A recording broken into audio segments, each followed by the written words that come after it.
이 시스템 개발을 위해 가지고 먼저 이런 모델링을 먼저 했다는 말씀을 드렸습니다. 모델링을 하기 위해서 기존의 시스템이 이렇게 생겼는데 기존의 시스템을 우리가 분석을 먼저 했죠. 화면을 가지고 먼저 분석을 했습니다. 여기 나오는 것처럼 각 큰 관점에 이 대메뉴가 있고 그 서브 메뉴가 있고 소 메뉴들이 있습니다.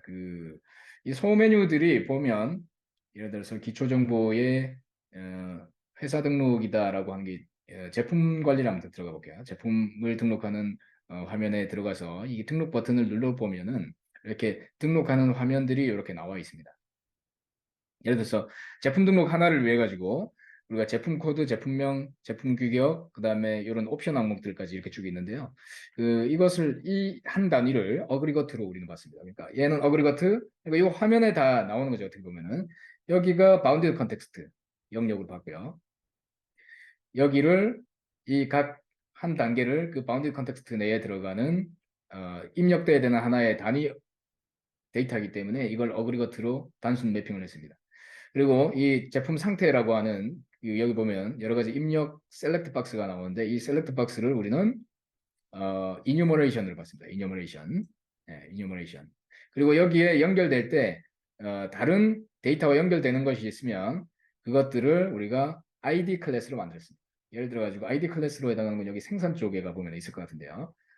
수주 관리를 한번 가보겠습니다. 수주 관리에 입력되는 화면을 한번 보면 얘는 입력되는 화면들의 여러 그냥 여기 열거형으로 이렇게 셀렉트 박스가 나오는 게 있겠지만 여기에 상세 데이터 중에는 이렇게 다른 데이터에서 갖고 와야 되는 다른 마이크로 서비스에서 추가적으로 이러한 아이템 코드들을 갖고 와야 되는 경우들이 있습니다. 이렇게 그런 경우에는 이렇게 참고로 이쪽 필드를 참고해 와야 된다는 거죠. 이러한 요구사항들이 있습니다. 자, 그래서 예를 들어서 제가 여기 이 수주 관리라고 하는 화면을 그러면 매핑을 할 때 어떤 식으로 해서 갖고 왔는지를 한번 그 화면을 설계를 했는지 화면 이게 곧 화면 설계가 되니까 설계를 했는지 제가 이제 보여드리면 예를 들어서 여기 수주 관리라고 하는 것을 하나를 등록한다라고 하면 그냥 이거 긁었습니다. 이렇게 쭉 긁어서 긁어서 여기다가 하나를 새로 만들어 볼게요. 여기다가 하나의 바운드 컨텍스트를 제가 새로 한번 만들어 보겠습니다. 그래서 이름을 수주 관리 이렇게 하고 다음 어그리 것들을 관리할 수 있어야 를 포함함 이렇게 하고 여기다가 이렇게 그냥 붙여넣습니다. 붙여넣고 거기에 그 어떤 영업이라고 하는 어그리거트가 있다는 거죠. 그래서 거기에는 수주 유형, 납품처, 수주일,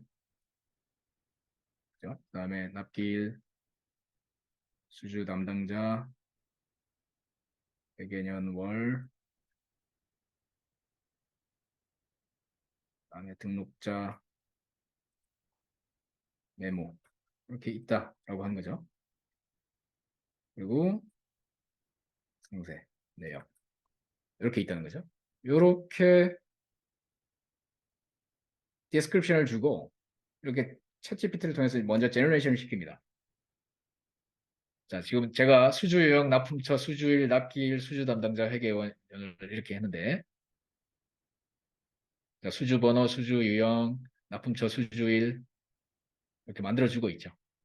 제가 닫았다가 한번 다시 열어보면 필드 구조도 거기에 해당하는 타입을 최대한 잡습니다. 뭐 오더 데이트 해가지고 여기 지금 여기는 영문으로 나왔고 여기는 한글로 나오는데 이 디스플레이 화면에 출력되는 거는 이제 디스플레이 네임이고 이게 이제 우리가 자바 코드로 매핑이 돼야 되기 때문에 얘가 챗GPT를 통해서 생성을 할 때 두 가지를 같이 생성을 합니다. 여기 화면에 출력될 메시지와 그다음에 여기 실제 자바 코드로 매핑되어야 되는 그 타입들을 이렇게 알아서 매핑을 시켜주죠. 자, 이러한 방식으로 우리가 빠르게 이 어그리거트를 화면에서 먼저 이렇게 디파인을 시킬 수가 있습니다. 자, 이렇게 한 다음에 우리는 그 다음번에 뭐 하냐면은 이 세부 항목에 대해 가지고 우리가 원하는 형태로 만들어졌는지를 먼저 볼 겁니다. 이게 이제 세부 디테일한 클래스 데피니션인데 클래스 데피니션을 이렇게 우리 클래스 다이어그램이죠. 그러니까 요거는 이제 팀 내에서 하게 됩니다. 그래서 세일즈 오더 이렇게 왔는데 여기에 디테일한 내용이 여기 이제 들어갈 건데 여기에 디테일 내용이 들어있다라고 하면 그 디테일 내용을 우리는 어, 먼저 밸류 오브젝트로 뽑아가지고 예를 들면 세일즈 디테일이라고 하는 세일즈 아이템이라고 세부 항목을 좀 디파인을 할 수 있어야 되겠죠. 자, 이것도 자동으로 설계가 가능합니다. 지금은 수동으로 하는 방법을 그냥 보여드리는 거예요. 그런 다음에 상품 아이디가 여기 들어가 있죠. 프로덕트 아이디. 자, 이런 식으로 들어가고 이것을 여기에서 연결을 이렇게 시키면 되겠죠. 그래서 지금은 제가 사람이 하고 있는데 이게 이제 컴포지션으로 묶여야 되니까 이걸 이제 어그리게이션으로 하고 이제 타겟을 1대1 관계로 이렇게 만들면 자, 이렇게 이제 연결이 되죠. 자, 이렇게 할 수 있고 그다음에 여기 이제 타입들이 있죠. 아까 이제 뭐 오더 타입 같은 경우 있으면 오더 타입 같은 경우는 이뉴머레이션으로 만들어주는 게 좋습니다. 이뉴머레이션으로 만들고 여기에 뭐 PO, purchase order다, 뭐 AS다, 뭐 이런 식의 거를 또 집어넣을 수가 있습니다. 자, 그래서 완성된 걸 제가 이제 보여드리면 완성된 모델을 가지고 설명을 드리겠습니다.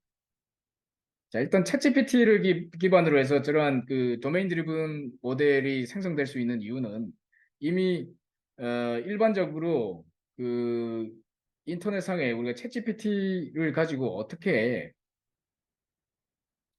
챗GPT가 학습한 내용 중에는 도메인 드리븐 디자인에 대한 상당히 많은 정보들이 있기 때문에 이렇게 디자인이 결과가 나올 수 있다는 거죠. 그래서 그 결과로 우리는 이런 것들을 뽑을 수가 있고 사람은 이제 이 초안에서 이게 이렇게 디테일하게 뽑아내실 수가 있다는 겁니다. 그래서 아까 이제 세일즈 오더 하나는 여러 개의 세일즈 아이템을 가질 수 있게 되고 여기에 이제 세일즈 타입은 이렇게 PO, PS, AS 중에 하나다. 이렇게 아이템들을 우리가 넣을 수가 있고요. 이것도 우리가 데스크립션을 줄 때 이 중에 하나다라고 쓰면 알아서 이뉴머레이션으로 만들어 줍니다.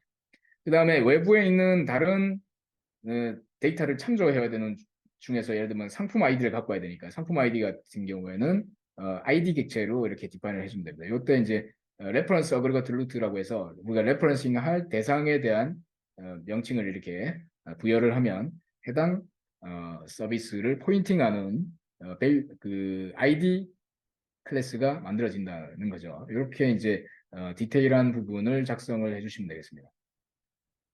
자, 이렇게 해서 나머지가 이렇게 쭉 구성이 된 거고요. 이런 것들은 이제 다 만들어 놓고 여기 재고량 같은 경우는 여기 보면 수주 쪽에서 생산이 완료되었다라고 하는 버튼이 눌려지면 그 버튼이라고 하는 게 여기 이제 커맨드 버튼이 되겠죠. 이 버튼이 눌려지면 상품에 대한 프로듀스드 이벤트가 퍼블리시 돼서 재고량이 업데이트되는 그런 구조로 되어 있습니다. 이렇게 이벤트 스토밍이 그렇게 되어 있고요. 그다음에 각 이 생산이 벌어질 때마다 생산량에 대한 걸 업데이트를 받는 CQRS를 우리가 자동으로 만들기 위해서 이 리드 모델을 이렇게 만들었는데 여기에는 각 YYMM이 이제 키 값으로 잡히고 그러니까 월별이니까 연도 그다음에 월이라고 하는 걸로 스트링으로 이거를 하나의 값으로 계속 누적해서 그걸 담도록 이렇게 만들어 놨습니다. CQRS를. 그다음에 이제 총량 그래서 그리고 화면에 우리가 표시를 별도로 하기 위해서 이어 먼스를 요 키값 이외에 여기서 추출해도 되겠지만 이렇게 쪼개서 담아 놓도록 해놨죠. 그런 다음에 그것을 우리가 UI 차트로 뽑을 때는 바 차트로 뽑는 게 좋기 때문에 바 차트로 이렇게 뽑아서 만들 수 있도록 이렇게 만들어 놨습니다. 여기서 차트 같은 경우도 여기 생산량에 대한 정보를 얘가 읽어서 가이드 미를 하면 챗GPT를 통해서 UI를 어떤 식으로 만들면 좋은지를 우리는 추천을 받을 수가 있습니다. 예를 들어서 이 차트에 대해서 지금 연결된 월별 생산량이라고 하는 그 데이터를 기반으로 해서 차트를 어떤 식으로 뿌리면 좋겠다. 그래서 라인 차트를 이렇게 뿌리면 좋겠다. 그래서 여기 보니까 우리가 이 컨텍스트를 우리는 던지거든요. 그러니까 챗GPT한테 던집니다. 그래서 여기에 지금 이 영문으로 나왔지만 시간에 따른 추이를 보여주기에 좋다. 그래서 지금 여기서 이야기하는 amount over different months, years라고 하는 지금 현재 컨텍스트를 이해를 하고 있죠. 그래서 그래서 라인 차트로 그리는 게 좋겠다. 혹은 바 차트도 여전히 괜찮다. 이렇게 두 개의 차트를 얘가 추천을 해줬고요. 그래서 라인 차트로 한번 바꿔볼게요. 어플라이를 시키면 라인 차트에 대해서 지금 어떤 것이 X 좌표, Y 좌표의 카테고리나 데이터 값을 어떤 걸 써야 될지를 얘가 컨텍스트를 파악해서 알아서 선택을 해줍니다. 뭐 간단히 예를 들면 이러한 것들을 우리는 추천을 받을 수 있는 거죠. 챗GPT를 통해서. 그래서 여기까지가 우리가 챗GPT를 통해서 모델링을 자동화하는 영역이 되겠습니다. 그래서 우리가 상당 부분의 초안을 이 챗GPT한테 이 컨텍스트, 지금 현재 이 업무의 구성이 어떻게 됐다라고 하는 걸 자연어 혹은 우리가 모델링을 추가적으로 함으로써 여러 가지 추가적인 정보를 통해서 이렇게 생성을 할 수 있는 부분이 있습니다.